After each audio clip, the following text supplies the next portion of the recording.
Yo, what's up mga kaibigan? Nalina tayo magkwentuhan. Nagulat ang madami nang biglang lumipat sa Philadelphia 76ers si Dwight Howard matapos ang kanyang solid run noon sa Los Angeles Lakers. Ganun pa man ay nagkaroon pala dito ng malaking confusion o hindi pagkakaintindihan sa kampo ni Dwight Howard at ng Lakers front office. Ilang araw lamang makalipas na mapatunayan na guilty sa scamming ang dating agent and 3-time Defensive Player of the Year winner.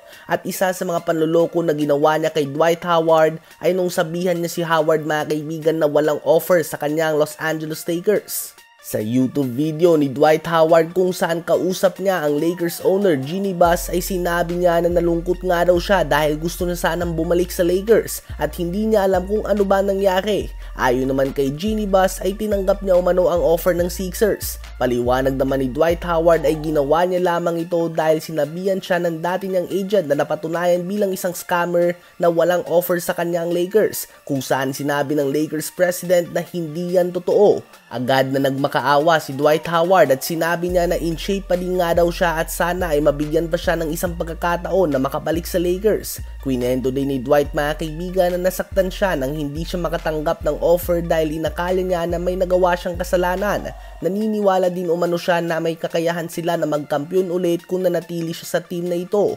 Sa caption na din sa kanyang Twitter account ay nilatag niya ang mga rason kung bakit siya ay pwede pang bumalik sa Lakers. Bukod na lang nga daw sa in good basketball shape pa din siya, ang kakampi niya nga daw noon sa Orlando Magic na kasama niyang pumasok sa NBA Finals JJ Redick ang bagong head coach ng team.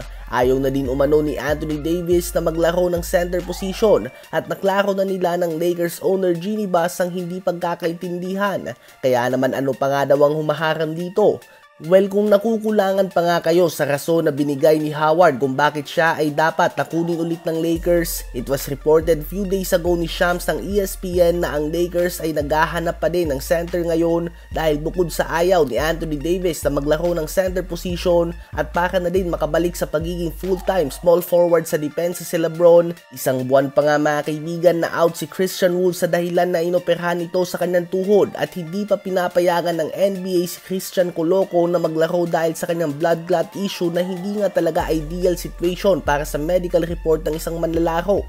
So bukas nga talaga ang pinto mga kaibigan sa sitwasyon na ito kung saan posibleng bumalik si Dwight Howard sa Los Angeles Lakers. Na kay Rob Pelinka na lang nga ito kung bibigyan niya ba ng offer ang future Hall of Famer. Dahil mukhang hindi nga magdadalawang isip si Dwight Howard na tanggapin ang offer ng Lakers kung meron man. Dahil wala nga siyang planong umalis dito in the first place kung hindi lang siya naloko ng kanyang agent at sinabihan na wala namang offer ang Lakers na agad na nilinaw ng Lakers president mismo na hindi ito totoo. Kung nais yung mapanood ang full interview ay bisitahin lamang ang YouTube channel ni Dwight Howard mismo at makikita nyo din ito dito agad. Ano ba masasabi nyo tungkol dito?